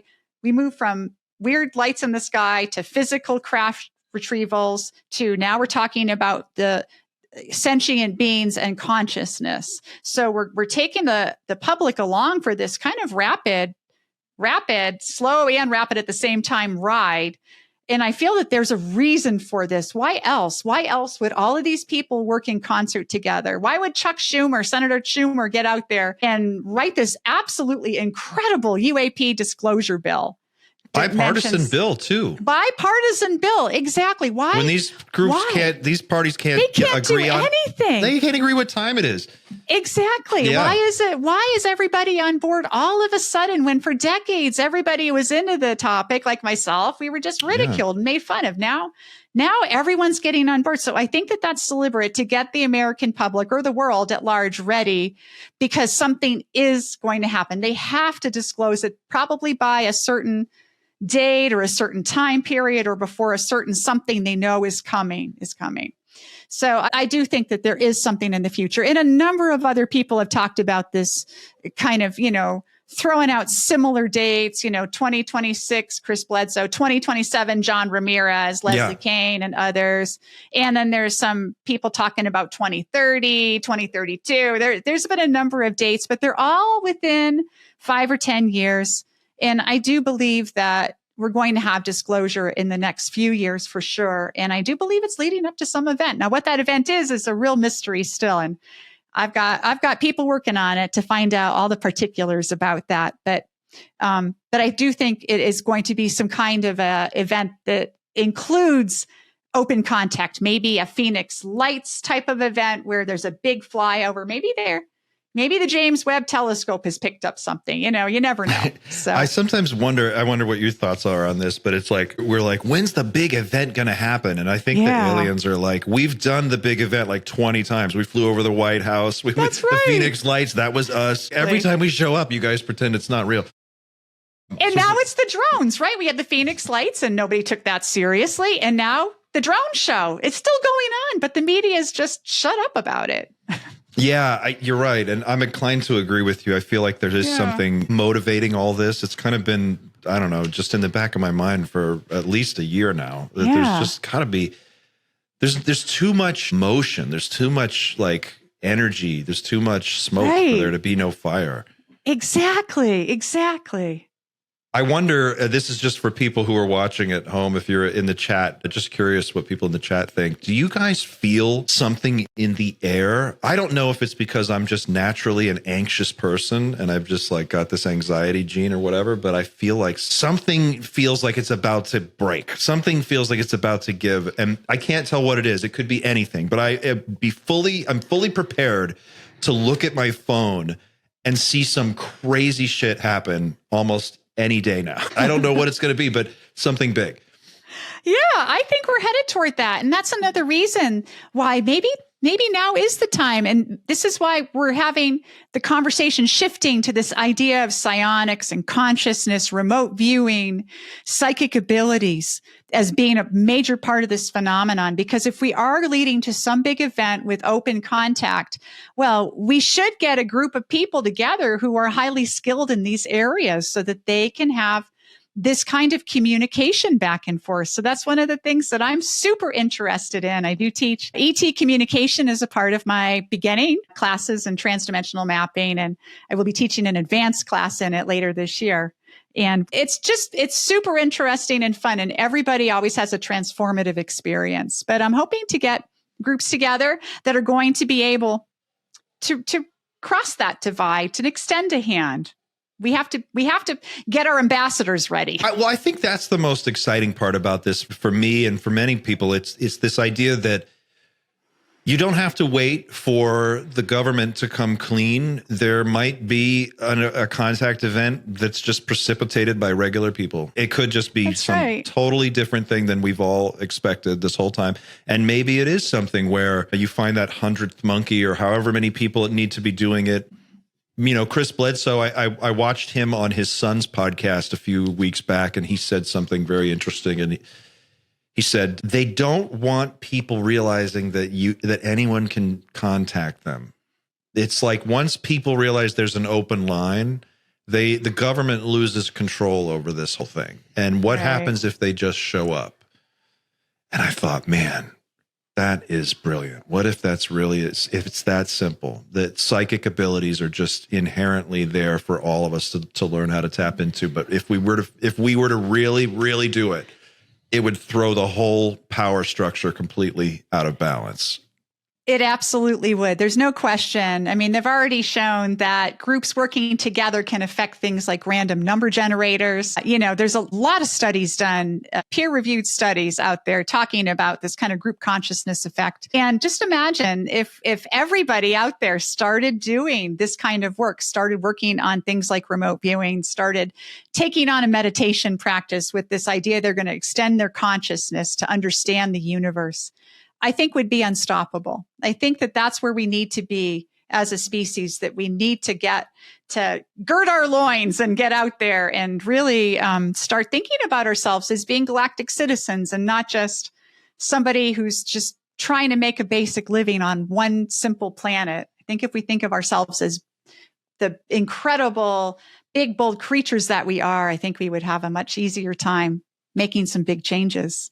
That's such a great point. There's a friend of the show, Pavel, who has his own channel called Psychoactivo, and he always talks about this idea of we need like a training academy. We need like a way to teach people how to be human. Almost like, what is your potential? What is your full potential? And how could you, not just survive in a machine of society and find a job to pay the bills and then just work until you die, but how do you become the being that you're truly capable of being? And what would that look like? What does that look like? I think of these like Shaolin monks or these people who are very spiritually adept, or you see people who can like meditate in the freezing ice in sub-zero temperatures and there's steam coming off their body and they can just sit there in a t-shirt. Wim Hof is one of those people. The power is really amazing when you see someone who can do these things, do it. It looks like magic. Yes, absolutely. How does one protect themselves? I mean, what are the dangers, if any? Are there dangers, I guess, to walking into this world, newly stepping into it for the first time, not knowing what you're dealing with, not knowing all the different things that are out there? How do you, when you teach people how to do this, what are some street smarts that they need to know? That's a great question. There's a lot of talk in remote viewing circles about whether or not you should even look at things like ETs, or whether you should even, if you have a communication going on, whether you should even extend yourself in that way. And I am in the camp that believes that you can't divide consciousness up into like slices of a pie and pick and choose particular slices and leave the rest. I think that we're all connected already to absolutely everything, which is why we can access this incredible non-local information. But I like to tell students that they're in charge here. It's like I mentioned before, if you feel that, you're talking with or trying to have a conversation with a particular ET, say, and they want to block you, it's always good to respect the boundaries that somebody else has laid out there, unless you feel that that block is just because maybe they're a little bored or, they're not that interested in you. Then you can try to cross that barrier. I don't believe that there's anything that can harm a remote viewer. Maybe if somebody comes to the practice and they're already mentally ill in some way, they have a mental imbalance, then that's not a good candidate for remote viewing. But if you're a fairly balanced individual, I don't believe that there's anything that can harm you. You're just exploring the boundaries of your own abilities. And that includes, connecting with everything around you. You can have contact with ancient people in the past. Oftentimes in a session, if you're looking at, say, Abraham Lincoln giving the Gettysburg Address, you'll know what he's thinking. You can read Abraham Lincoln's mind. It's the same thing, but just with an alien or with a non-human intelligence of some sort. It's just a conversation.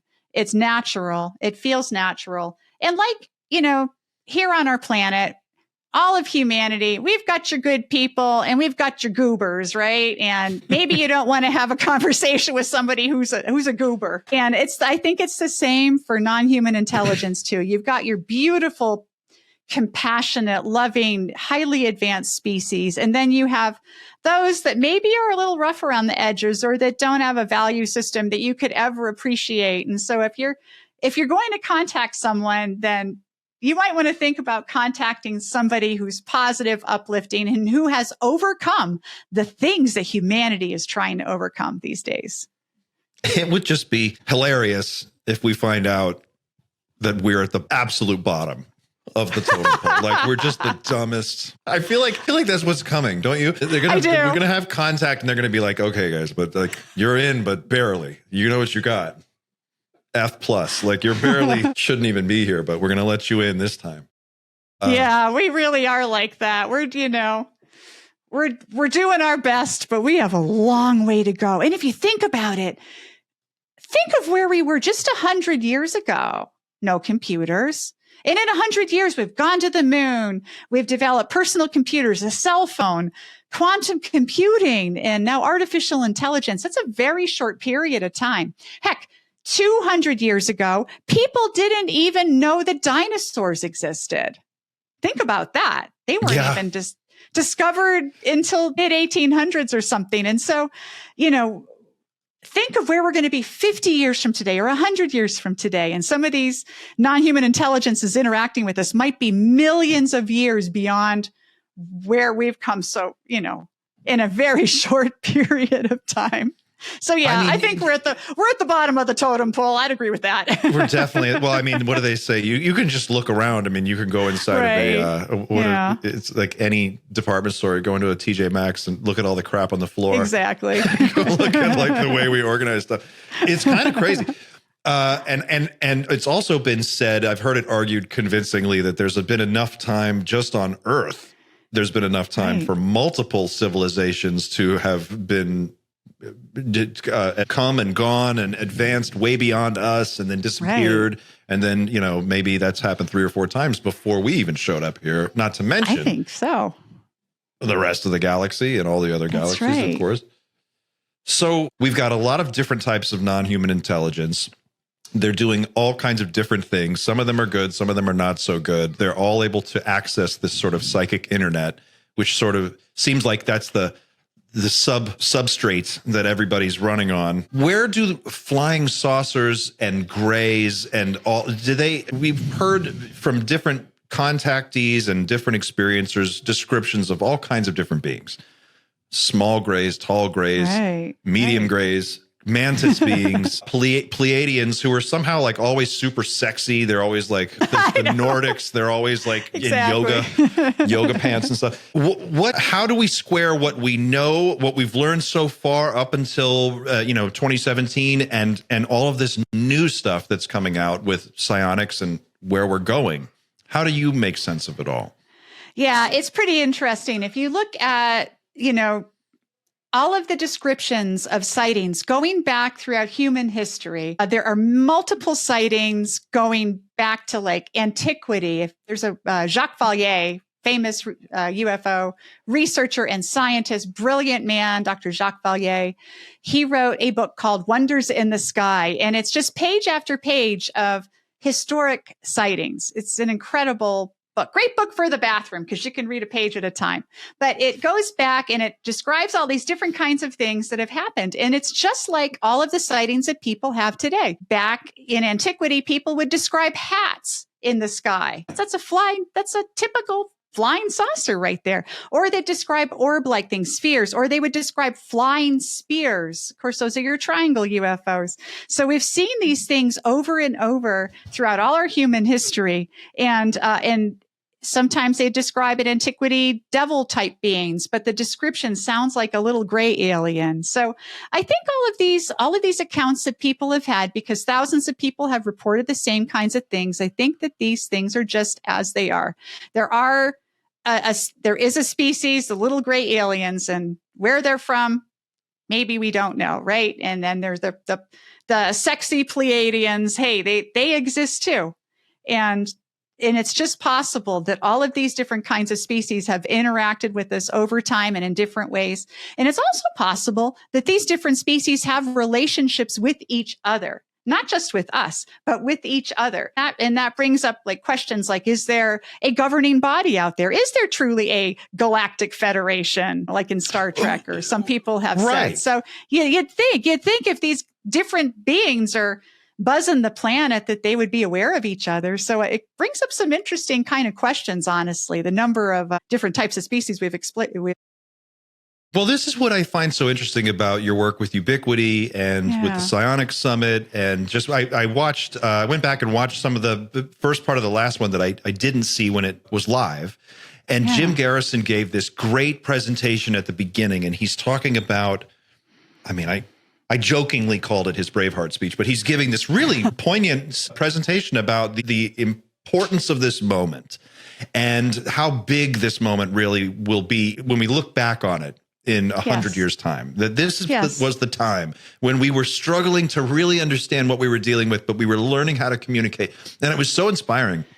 And then to see, speaker after speaker talk about this in an organized way. But one of the things that he articulated was, we've got to start thinking about how we're going to be in contact and how we're going to relate to these other civilizations. Who is going to speak for Earth? Who speaks for all humans? How do you decide? It can't just be one government, or it can't just be one group. It almost has to be all of us, right? Yeah, I think so. I think that this is where consciousness comes into play, because you don't want the president or the prime minister or some other kind of leader from a particular country calling the shots and having the relationship. You don't want it to be top down, especially something this important. This is, open contact, or at least disclosure it will be when somebody out there, when some world leader out there finally acknowledges that we truly are not alone. We've already gone through soft disclosure, but the big D disclosure, when that happens, that's going to be the biggest moment in all of human history up to that point. And there's even no question about that. It's going to be an enormous paradigm shift. And then the next paradigm shift will be when we do have some kind of open contact. And I agree with you completely, Clint. We really need to have this be a more egalitarian process where everybody has a chance to offer, a say and to understand what's happening and not just be fed little bits of information. It's too important to keep in the hands of a select few, the hands of the oligarchs or what have you. You want this to be something that's fair and open for everybody. It's so weird to think about, like, the way our planet works and the way our civilization works right now, and especially recently in the last few months, just the way the news, if you pay any attention to the news at all, it's just, no matter what side of any issue you're on, it's just crazy what's happening. Right. And it seems to be accelerating, and there's just so much going on. But you think about, like, the power elite in the world, the wealthy top 1% of the 1% who really own everything. They have no incentive at all for regular people to understand any of this. There's no incentive. Because if it were to become common knowledge, if disclosure happened tomorrow, big D disclosure happened tomorrow, or whenever it happens, those people who are now at the top of that power pyramid won't be at the top anymore. They'll be somewhere close to the bottom with the rest of us, and there'll be this other thing that's way higher up. And it makes you wonder, like, what do we take with us as humans? What is it about being a human being that we really bring to it's not Walmart. It's not Starbucks. It's not McDonald's. It's not Elon Musk. It's got to be something deeper than that, something more meaningful than that. And I think you were talking to Xander in the chat before we started, and you said something to that effect. You were talking about this AI future that we're going into and deciding what it means to be human. And we're going to have to make some hard choices about that. Can you talk about that a little bit more in detail? Yeah, absolutely. Yeah. I think the humanity is at a crossroads right now. We have been becoming less and less human in a way as the years go by. I look back to, and I'm going to sound like one of those old people, get off my lawn right now, but I think there's a lot of truth to this. We've given over so much of our life to technology. Think about how many hours of the day that you spend in front of a screen. I am as guilty as everybody here. So I'm Oh God, I got my screen time report on my phone. You know how oh my gosh, it's terrifying. It's isn't over it? 5 hours a day. Right. It is. And so that's time that you're not spending out in nature. That's time that you're not spending learning a craft or a trade or something that could be important. If you think about humanity before the very modern era, the last, 50, 100 years, you had to memorize things in order to go about your life. Even I, as a kid, there were no cell phones. We had rotary dial phones. Everybody's phone number. You knew everybody's phone number. Now like I literally know nobody's phone number. I just ask Siri to call whoever. Right. Exactly. And so you get to a form and it's like, put in, what's your phone number? My phone number. Sorry. But it's true. It's true. So we've been giving up little pieces of ourselves to technology. And now we have AI that's come on. And right now, the consumer level AI. So we've got your Chat GPT, or your Claude, your other Pi, the other large language models. They're becoming more and more sophisticated, but still they're fairly rudimentary. But you have people that are using these now to generate content on the internet. So most content that you read out there, new content, most of it is AI generated and maybe massaged by a human after the fact, but not always. So we're losing less and less of our ability to kind of create these things ourselves, to create art ourselves, or to appreciate and to understand and to recognize things like this. And so we're going to reach a point, and we also are dealing with the proliferation of nuclear weaponry and resource hoarding that is continuing to go on. All of these different kind of racial divides out there, genocide in different places on the planet. And so we're in a bad space right now, but we have opportunities to make some better decisions going forward. And I'm thinking that people are starting to wake up to this with all of this new discussion about consciousness and how all of this relates to our own innate abilities. Because the more that you get involved in exploring your own consciousness abilities, the more you see how disconnected you are. And this is something I wrestle with. And so I make sure I get out every day, go for a walk, make sure I spend time outside. I'm a beekeeper. I've got beehives in my backyard. Are you really a beekeeper? Yeah, I am. That's so cool. I've been doing that for I have 4 hives in my backyard. And I live, in an urban setting, and we're allowed to keep bees in Albuquerque. So I've got 4 hives in my backyard, and each hive has between 50 and 100,000 bees. How much honey? I'm just curious. How much honey do you get out of each hive? And how often do you get honey? Yeah, I collect honey once a year, and I don't always collect honey. It really depends on the weather. We've had some very dry years recently. And when you have a drought, which we've been living through here in Albuquerque, the bees don't make as much honey, and they need honey to get through the winter. That's what they live on in the winter. It's their food. So I try not to steal too much from them. But some years when we have a wet spring and there's lots of flowers around and have a fun time foraging, the honey will just explode. They'll make a ton of it, and then I can collect it. But so it ranges from maybe a gallon per hive to way more than that a year. Wow. I give it away. I give it away. I give it to my family and friends and enjoy it myself. I just sorry to take such a weird left field diversion. But this is part of the conversation. This is a way to connect with nature, to keep yourself engaged. I really recommend anyone out there, even if you don't plan on getting into remote viewing or any kind of psionics or anything like this, at least get out there and spend some time in nature. It's going to make you more aware, and all of those senses that have been blunted by the constant barrage of things coming from your screen will start opening up. You think about some of our indigenous populations and how they're able to understand things in the world around them, how they would hunt and gather and just know things about the world, how they can communicate with animals. You can do that too if you spend some time outside. I think that is so true. I have felt that myself in my own experience. And I think everybody has. I think everybody knows what it feels like. It's just sometimes you forget. And you're so right. There's I'm not an expert in any indigenous anything, but I remember one very compelling documentary that I years ago, and it was on Hopi prophecy. The Hopi prophecy, and there was this rock, and it was the glyphs on the rock, and it was humanity moving along one path, and then it splits into two paths, and one path is the nature path, and one path is the path of technology. Right. And I remember watching this, and I was like, that is so fascinating. It does feel like if we're at that we point are. We're at choosing. that point right now. Right now, we are facing this. And now we're facing, this artificial intelligence that's starting to take over jobs, and we're reaching the point of perhaps the singularity. And so we have got to make some tough decisions right now. But I am betting on humanity. Like I've said, we've looked at it in the future and we do make it. But man, we have got to get through some stuff. Some stuff. Yeah.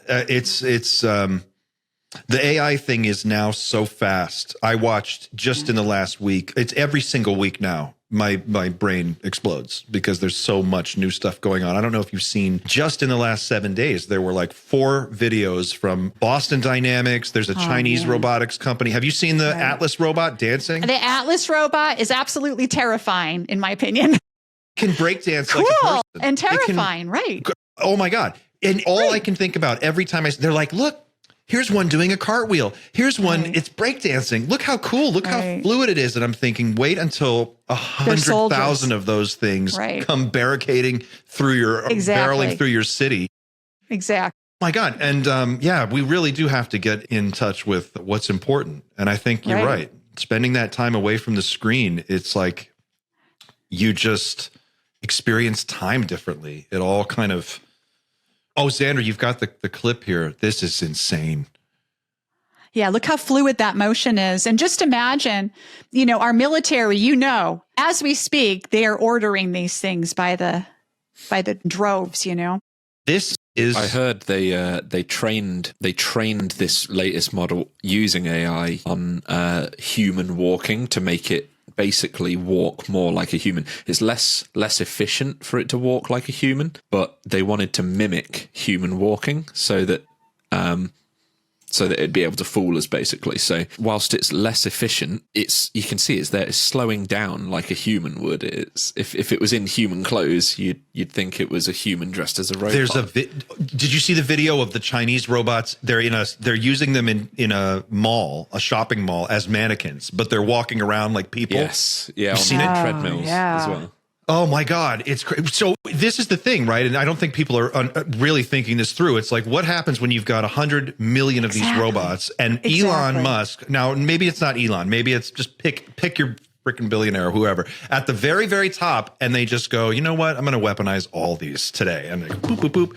And suddenly they're all under the control of one person, or something sinister. Like, we are so close to the edge of darkness with this technology. It's really... Yes, we are. And then there's the whole question of hackers hacking into. Think about that. You can get your murder by robot. Various What happens when one of these robots chokes somebody to death in their sleep? I don't want to end on a bad note, but good Lord, can you imagine? Maybe cautionary tale.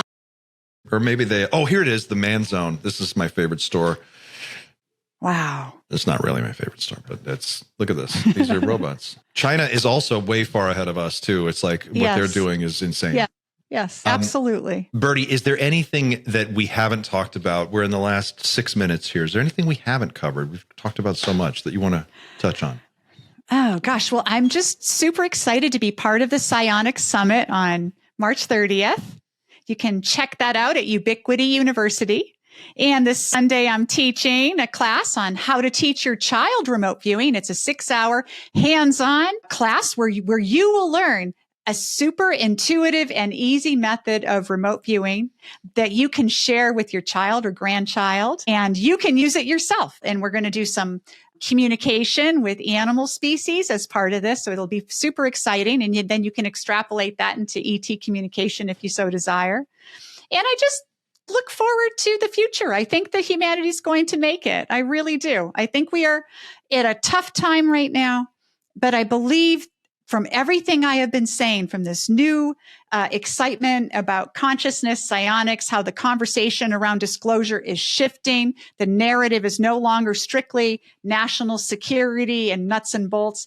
Now we're talking about people getting out in the field and calling down the craft and having deep communication with them. So I invite everyone to look into all of these areas and to see what kinds of ways that they can express their own innate potential in this area and learn some remote viewing if you like. I guarantee, regardless of where you take your training, you'll have an incredible time. I'm just really glad to have been here today and have this conversation. This was a lot of fun. Oh, Birdie, this has been a joy. It's so great to talk to you, and I'm so glad we were able to make this work. Yeah. I have to ask you, and I'm curious because the way you wrapped that up was so beautiful.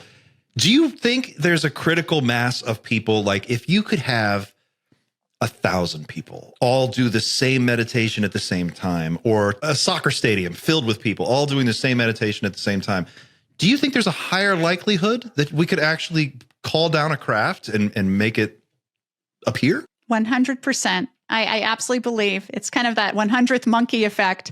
You get enough people working on something in the same, time and space, and it just happens. I see this in classes. There's always a mass consciousness effect that happens in my remote viewing classes where they're all working on a session at the same time. And wow, they just get such incredible data because they're opening up this field together. This should be something that we all do together. We are part of the same human family, and we need to be thinking about it ourselves that way, that we're a human family and we're about to become part of a bigger cosmic family.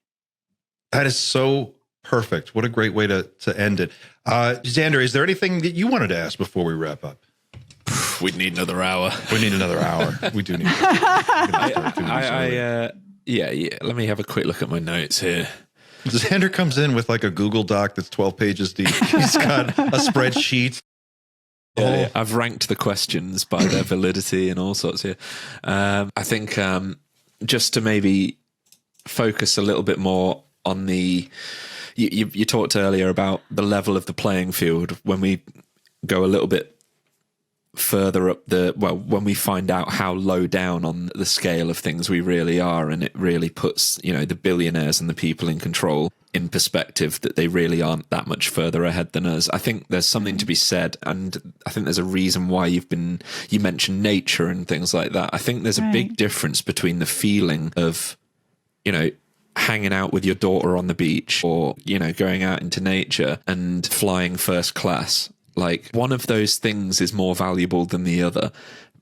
And it also happens that one of those things you don't need to be in the top 1% to experience. And that's what I think is potentially is the reason why the 1% or the 0.001% wouldn't want this next phase of humanity to happen, is because the things that really do matter and the things that we all enjoy most in life really are the things that we don't have to pay for, and we don't have to pay them for. So that would probably be my 2 cents if I had to say anything on the matter. I'll leave it there, I think.